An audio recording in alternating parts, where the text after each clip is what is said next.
처음에 이제 영화 감독이 됐을 때 그 기술적인 것들을 너무 모르는 거예요. 네. 저는 연출부 아주 잠깐 하고 시나리오 작가로 데뷔를 해가지고 시나리오를 하다가 나중에 이제 그 감독 데뷔의 기회를 맞은 거거든요. 그래서 그게 저한테는 초창기에는 감독이 제일 모르는 것 같은 거야. 현장에 대해서. 그러니까 혹시 저 사람 눈치채면 어떡하지? 뭐 이런 생각 갖잖아요. 그럴 수 있죠. 나의 은밀한 고민들이 생기는 거야. 어디 가서 얘기도 못 하겠고. 그죠? 누구한테 얘기를 해요, 이 얘기를. 다 나만 보고 있는데. 그래갖고 솔직하게 우리 촬영 감독님하고 조명 감독님한테 얘기를 했어요.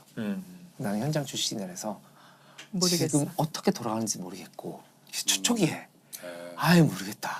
너무 그리고 용감하시. 이게 맞는지 틀린지 우리가 이제 연출부 때 보면은 감독님이 컷 오케이 모르겠어. 뭐, 이거 다시 해. 막 이러는데 사실 지나고 보니까 감독님들도 잘 몰라요. 잘 몰라. 그래서 선글라스를 끼는 거야. 감정을 안 들키려고. 동공지진 이런 걸 안 보이게 하려고. 지도 모르겠거든. 괜히 뭔가 마음에 안 드는 것 같이 이러고 하는데 그래서 솔직히 저는 이게 이 컷이 왜 좋고 왜 나쁜지 그걸 잘 모르겠어요. 경험이 없어서 그렇지 뭐. 그럼 촬영 감독이 이런 얘기를 처음 들어본 거예요. 신인 감독인데 감독이 나한테. 왜냐면 대부분 그런 얘기 안 하잖아요. 우리 얘기를 했어. 대단하시다. 그러니까 우리 김성복 촬영 감독님 그분이 그 당시만 해도 A급, 특 A급이죠. 뭐 쉬리, JSA, 엽기적인 그녀 그러니까 아이고. 한국 영화 흥행 5 중에 3편을 하신 분이었어요. 아이고. 장 감독, 그럼 우리가 도와줄게요. 네. 사실은 어찌 보면 제가 현장에서의 자존감? 을 가진 거는 그래 나에게는 조력자들이 있고 예. 나에게는 최고의 전문가들이 있다. 그 사람들한테 배우고 그분들이 해주는 조언들을 내가 판단하면 된다. 그렇죠. 교수님 말씀하시니까 갑자기 제가 그 생각이 들었어요. 네. 그러니까 저도 그런 생각을 되게 많이 했던 게 뭐 에미넴이나 뭐 나스라든지 카니에 웨스트라든지 에픽하이 타블로 형이라든지 그런 분들을 보면서 잘 아는데 아무리 해도 제가 그 사람들보다 기술적으로 랩을 더 잘할 것 같진 않아요. 그리고 가사도 뭐 모르겠어요. 깊이가 막 엄청 그 사람들보다 있는 것 같지도 않고 단순히 나는 이제 BTS라는 팀을 해서 영향력을 얻긴 했지만 그러면 굳이 내가 내 솔로 음반을 굳이 내서 어떻게 보면 이 소음 주파수 덩어리를 굳이 그 음악 플랫폼 사이트 옆에 예를 들면 책 서점이면 그 옆에 하나를 꽂아놔야 이유가 뭔가. 뭐냐. 그냥 나 좋자고 만들고 취미로 해서 친구들끼리 듣고 참 좋네 이러고 잊어버리면 될 일인데 그거를 굳이 전시를 하고 그거를 내가 용감하게 직업인으로 프로로서 평가받으려고 하는 이 마음은 무엇인가라고 생각했을 때 결국 제가 잘하는 나스, 에미넴, 카니 웨스트와 타블로가 하지 못하는 그 나만의 모서리가 있다고 저는 믿거든요. 그 오리지널한 주파수가 네. 분명히 있다. 그게 뭐 95.9인지 97.1인지는 모르겠지만 분명히 나한테도 그 모서리가 있다라고 믿는 그 마음 때문에 저랑 에미넴의 앨범이 동시에 같은 날 나온다고 해도 저는 저를 지킬 수 있을 것 같고 와. 제가 유효한 그 마음을 지킬 수 있을 것 같아요. 네. 멋있다. 응원합니다. 야, 잘 될 멋있는- 것 같아요. 이건 멋있다. 그래서 그 열등감을 극복하려고 그런 생각을 되게 많이 했었던 좋죠. 것 같아요. 건강한 거죠. 네네. 열등감은 건강한 겁니다.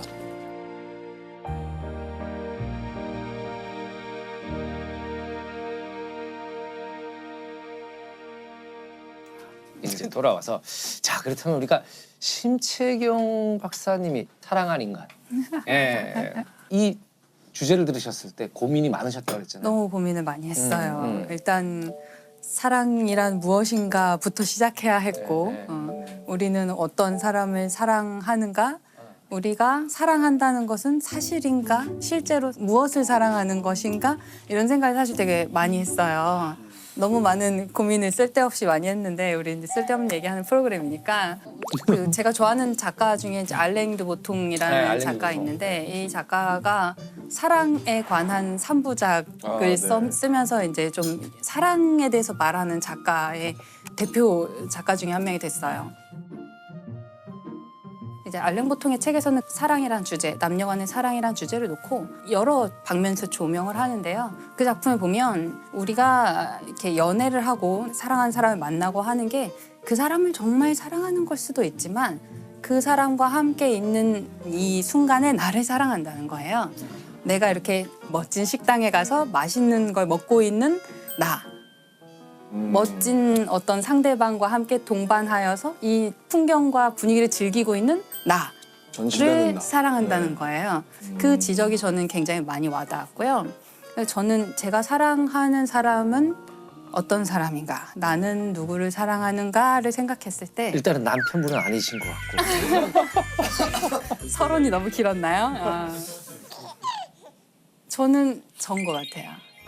저는 일단 제가 제일 좋고 저를 제일 사랑하고 있고 다른 사람들을 볼 때 자기 자신을 잘 사랑하는 사람을 되게 좋아해요. 그렇죠. 자기 자신을 잘 사랑하고 있다는 거는 자기 자신의 모든 면을 잘 받아들이고 있고 네. 자기 자신에 대해서 잘 파악하고 있고 그런 사람이라고 생각을 해요. 제가 이제 대학원에 오고 싶어하는 혹은 천문학자가 되고 싶어하는 이제 후배들이 이제 저한테 가끔 고민 상담을 하러 올 때가 있는데 전 천문학 하고 싶은데 어떻게 하면 되나요? 아니면 자기는 과학자 되고 싶은데 수학 과학을 잘 못해요. 물리 어려워요. 이런 식의 질문을 하러 와요. 그러니까 제가 그 친구들한테 그걸 물어봐요. 직업 과학자가 되려면 사실은 대학원을 나올 수밖에 없고 박사 학위를 받는 게 거의 필수적이고 박사 학위를 받으면 그때 인생이 시작이 돼요. 이 과학자로서의 삶은 박사 학위를 받으면 끝이 아니라 그 시작에 햇병아리 박사가 돼요. 어떡해. 그러니까 그 과정, 그 라이센스를 따기 위해서 거의 20대의 거의 모든 시간을 대학원에서 보내야 돼요. 남들은 대기업에 학부만 졸업하고 대기업에 취직해서 대리 달고 과장 달고 하는 동안 난 계속 연애하고. 아직 대학원생이고 아직 대학원생이고 아직 대학원생인 거예요. 그래서 그 대학원생에 대한 밈이 그렇게 있군요. 그렇죠. 세상에서 예. 제일 불쌍한 사람, 뭐 집에서 자고 있던 대학원생, 뭐 이런 식, 예. 뭐 이런 식으로 맨날 항상 밈이 저는 전혀 농담 몰랐는데. 있어요. 원래 소년이 잘못하면 소년원에 가고 대학생 잘못하면 대학원에 간다고. 유명한 말이죠. 예. 우프다 우퍼. 네. 그러니까 그게 그 시간을 다 버틸 수 있는지 나는 그게 가치 있다고 생각하는지 내가 그 내 젊은 날의 시간과 모든 기회 비용을 다 투자하고 희생하고 할 만큼 내가 이것을 가치 있다고 판단하느냐 저는 그거를 제일 먼저 물어보라고 해요. 너 자신에 대해서 알아야 돼. 천문학을 아는 것보다 너 자신에 대해서 먼저 탐구해 보기를 바란다. 그 얘기를 항상 하거든요. 이게 자기를 아는 문제잖아요. 맞아요. 예. 근데 이게 맞아요. 철학적으로는 굉장히 어려운 문제거든요. 자기를 안다고 했을 때 첫째 문제는 자기란 무엇인가? 자기. 베이비. 나라는 것이 그러니까 불교에 그런 말이 있거든요. 나라고 할 만한 것이 없다는 사실이 있다. 이런 말이 있어요. 근데 아무튼 그게 좀 어려운 얘기지만 네. 나라는 것이 있나? 그러니까 왜냐하면 나라는 것이 자꾸 바뀌거든요. 맞아요. 근데 오늘은 내가 예를 들면 유튜버가 되고 싶은데 내일은 뭐 가수가 되고 싶고 모레는 또 누구의 걸 봤더니 영화 배우가 그렇죠. 되고 싶고 네. 인간은 자꾸 변하기 때문에 이 변하는 자아 중에 어떤 게 나냐 너무 어려운 문제죠. 맞아요. 근데 그러면 어떻게 진로를 선택하신 거예요? 이렇게 뭐 천문학자가 나는 저는 공부하는 거는 좋아했어요. 그러니까 똑똑하고 싶은 그 공부가 아니라 저는 약간 집착형 인간이거든요. 제가 뭐 하나 좋아하면 막 그거를 계속 하고 싶고 네. 내가 잘하느냐 못하느냐 별로 중요하지 않고 그냥 그걸 할 때가 재밌는 거예요. 그래서 만약에 영문학과를 갔어도 대학원 갔을 것 같고 생물학과를 갔어도 대학원 갔을 것 같고 그냥 저는 이런 삶을 좋아했었고 근데 그중에 이제 천문학이 된 거는 진로를 결정할 시기에 알게 되었던 몇몇 사람들이 이제 천문학이라는 길을 이제 보여줬던 거죠. 그래서 저한테는 대학원 생활하고 이제 지금 이 일을 정말 이 과정을 즐기고 있기 때문에 저는 제가 막 노벨상 받는 과학자가 아니어도 저는 그냥 오늘이 매일이 행복한 거거든요. 그러면은 저는 이제 제 자신을 잘 알고 네. 이 길에 왔다고 저는 생각을 해요. 지금 이렇게 진로를 결정하는 부분에 있어서도 굉장히 자기애가 느껴져요. 내가 공부하는 모습이 너무 좋고. 아, 네, 맞아요. 그게 자체가 그게 좋고. 가장 행복한 분의 전형이잖아요. 내가 정말 잘하는 건데 내가 좋아하는 거고 그것이 내가 직업으로 선택할 수 있고 이게 정말 행복한 거죠. 덕업일치라 그러죠. 그쵸, 네. 그쵸. 그래서 최근에 이제 재밌었던 거는 김연경 선수의 인터뷰. 김연경 네, 선수. 김연경 선수의 배구 선수, 인터뷰가 배구 선수. 저는 너무 마음에 와닿는 거예요. 그분의 인터뷰가 어떤 식이냐면 김연경 같은 선수는 100년에 한 번 나올까 말까 한 선수라고 생각하는데 정말 그렇게 생각하시나요? 물어보면 그분은 네라고 대답하시는 거예요. 정말 그렇게 생각합니다. 정말 그렇게 생각합니다. 동의를 하기는 하죠. 당연히 돼도 나오기 쉽지는 않기는 하죠. 쉽지 않긴 하는데. 그리고 뭐 팬들이 달아준 댓글 중에 제일 마음에 드는 거는 교회에는 성경, 절에는 불경, 배구는 김연경. 이런 식의 이야기를 뭐 인터뷰에서 맞는 얘기니까. 네. 네. 근데 좀 맞는 얘기잖아요. 근거가 있는 네. 자신감이잖아요. 그거를 정말 자기가 막 거들먹거리면서 얘기를 하면 너무 싫겠죠. 그렇죠, 너무 그렇죠. 그렇게 꼴 보기 싫은 게 없죠. 네. 나 잘난 척하는 건데 이분은 그거를 내가 잘난 척한다는 느낌이 전혀 들지 않고 나 열심히 했고 그래서 잘했고 그래서 난 내가 좋아를 너무 당당하게. 뛰고 싶다라고 이제 얘기도 많이 하고 하는데 그거는 그 사람들의 생각이고 제 생각이 중요한 것 같습니다. 제가 잘 결정할 수 있도록 하겠습니다. 사실 너무 겸손한 것도 좀 이상하잖아요. 그렇죠, 막 사실. 우리나라는 너무 아무래도 겸손을 약간 뭐랄까 너무 이제 미덕으로 최고의 보니까. 미덕처럼. 또 그런 걸 볼 때 되게 김연경 선수의 그 자기 사랑이 너무나 건강한 모습이다. 아, 좋은 표현입니다. 되게 본받고 예, 싶다 예. 그런 생각 너무너무 많이 들어요. 아. 이게 자기 자신을 잘 사랑한다는 게 예를 들어서 내가 김연경인데 나는 오늘 최고의 점수를 득점 왕이 됐어. 그러니까 나를 사랑해가 아니거든요. 내가 잘못한 점도 있겠고 내가 부족했던 점도 있고 근데 그걸 그냥 잘 인정하는 거잖아요. 다 수용하고 어제 내가 잘못한 것도 그렇죠. 나고 오늘 실수했던 것도 나고 뭐 내일 부족한 점을 좀 메꿔서 내일 더 잘하려고 하는 것도 나고 그러다 또 실패하는 것도 나고 그걸 받아들이지 않으면 나의 멋진 모습, 예쁜 모습만 사랑하면 너무 허울만 있는 거죠. 너무 무너지기 쉬운 모래성 같은 거고요. 내가 못난 점도 있고 내 가장 발자크스러운 점을 내가 스스로 가장 잘 알지만 그래도 그런 나를 사랑하는 것이 굉장히 어려운 일이에요. 김치경 선생님은 자기 자신에 대한 사랑을 얘기하시잖아요. 자기 애를 얘기하셨는데 그러면 이제 심사위원 심채경, 선수 심채경, 자 도마 경기예요. 자 뛰어가다 탁 넘었어. 몇 점입니까? 10점 만점에. 아, 제 자신이요? 네. 제 자신은 저는 10점입니다. 아 10점입니까? 네, 네. 아, 그러니까 멋있다. 그게 남이 평가하는 나는 5점이나 7점이나 네. 실격일 수도 있겠죠. 네. 경기장 밖으로 넘어 떨어졌을 수도 있지만 그게 나라는 심사위원한테는 그게 내가 10점인 거죠. 의외로 굉장히 외윤의 극강의 캐릭터세요. 아니 아까 말씀드렸잖아요. 목소리 제일 작으신 분이 제일 그러니까 위너야. 실눈캐 같은 거죠, 약간. 근데 이게 사람이 좀 약간 행복해지는 게 되게 어려우면서도 어찌 보면 되게 단순한 게 가치 판단의 무게 중심이 내 안에 있으면 되거든요. 우리가 천체들도 보면 무게 중심이 그 천체 안에 있으면 얘는 안정적으로 존재할 수 있어요. 근데 이 천체가 다른 천체들과 주고받는 무게 중심이 이 천체 밖에 있으면 궤도가 계속 섭동이 되는 거예요.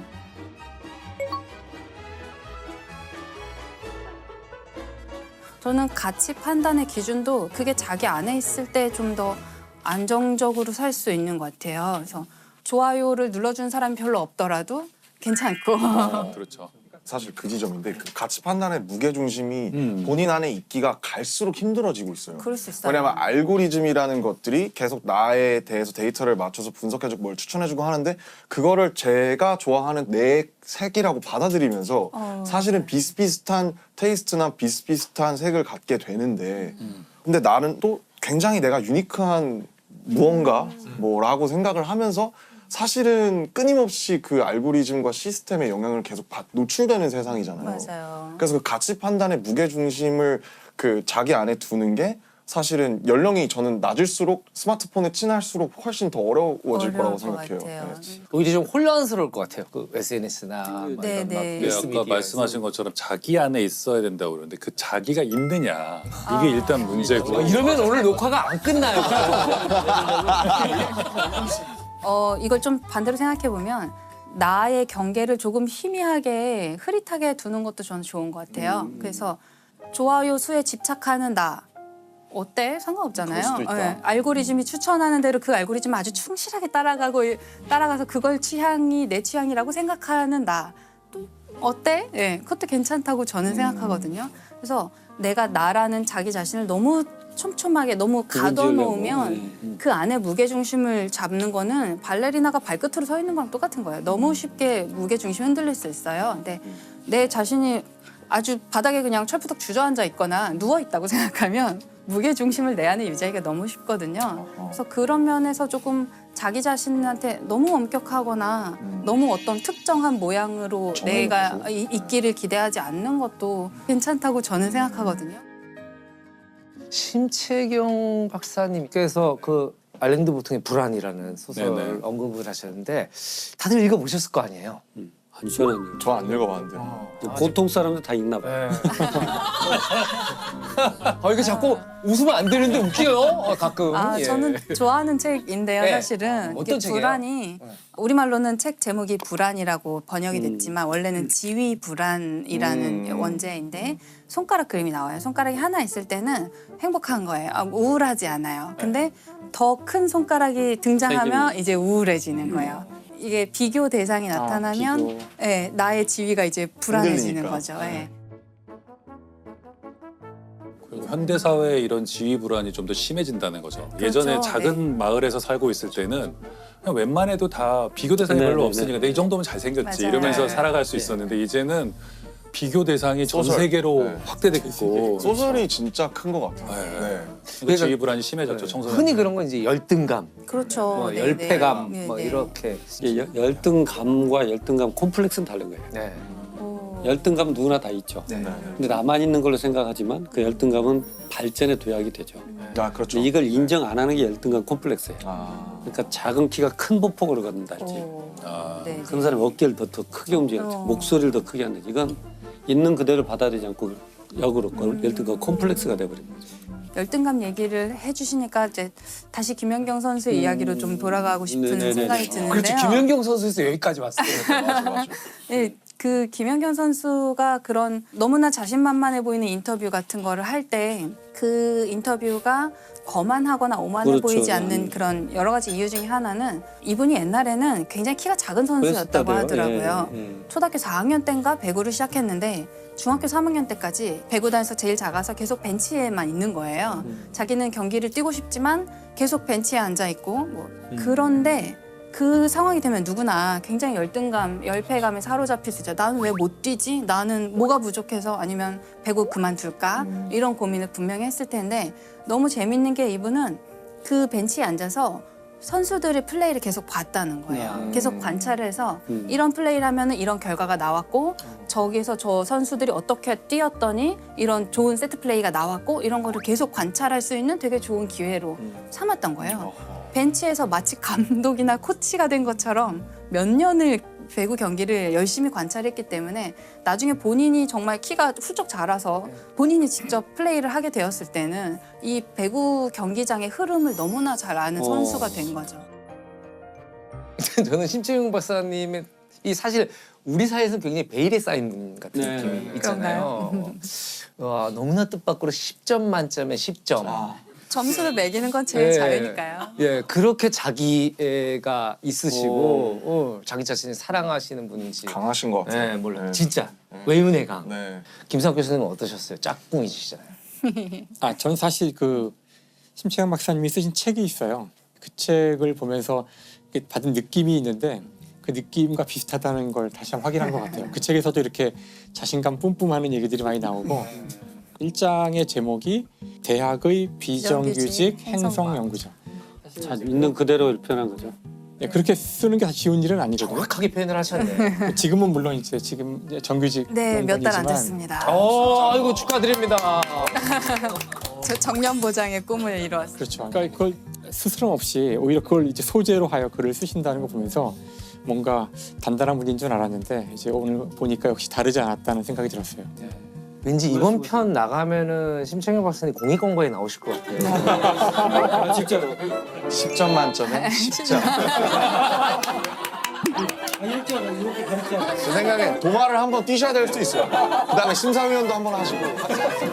10점 만점에 10점이었습니다.